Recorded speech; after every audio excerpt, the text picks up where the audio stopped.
ఉద్యోగులకు పెన్షన్స్‌కి స్వాగతం, సుస్వాగతం. కొత్త పీఆర్సీ ప్రకటించాలంటూ సీపీఎస్‌ను రద్దు చేసి ఓపీఎస్‌ని అమలు చేయాలని సీఎం రేవంత్ రెడ్డికి టీఎన్‌జీఓ నేతల వినతి పత్రం. ఇదొచ్చేసి మనకు ఆంధ్రప్రభ దినపత్రికలో రావడం జరిగింది. Telangana non gazetted officers association కేంద్ర కమిటీ అధ్యక్షులు మార జగదీశ్వర్, అలాగే ప్రధాన కార్యదర్శి హుస్సేన్ ముజీబీ వీరు ఇటీవల సీఎం రేవంత్ రెడ్డి గారిని కలిసి మరి పెండింగ్‌లో ఉన్నటువంటి సమస్యలపై వారు చర్చించడం జరిగింది. పెండింగ్‌లో ఉన్నటువంటి పీఆర్సీని సీపీఎస్‌ని రద్దు చేసి, అలాగే పెండింగ్ డీఏస్‌ని విడుదల చేయాలని చెప్పేసి వారు కోరడం జరిగింది. దానికి సీఎం గారు రెస్పాండ్ అవుతూ త్వరలోనే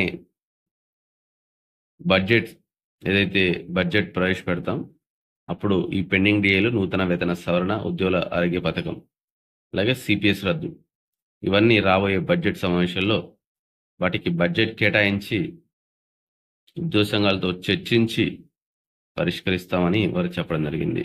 సంతోషం. కానీ బడ్జెట్ సమావేశాలంటే అది మళ్ళీ మరి మార్చిలో వస్తాయి.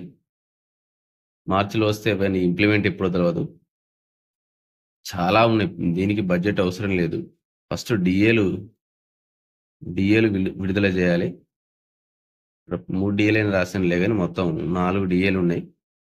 4 డీఏల్లో కనీసం రెండో, మూడో ఇస్తే సంతోషం. పీఆర్సీ అనేది నెక్స్ట్ అంటే మార్చ్ 31 తర్వాత బడ్జెట్ సమావేశాల్లో డిస్కస్ చేస్తే బాగుంటది. ముందైతే డీఏలు విడుదల చేయాలి.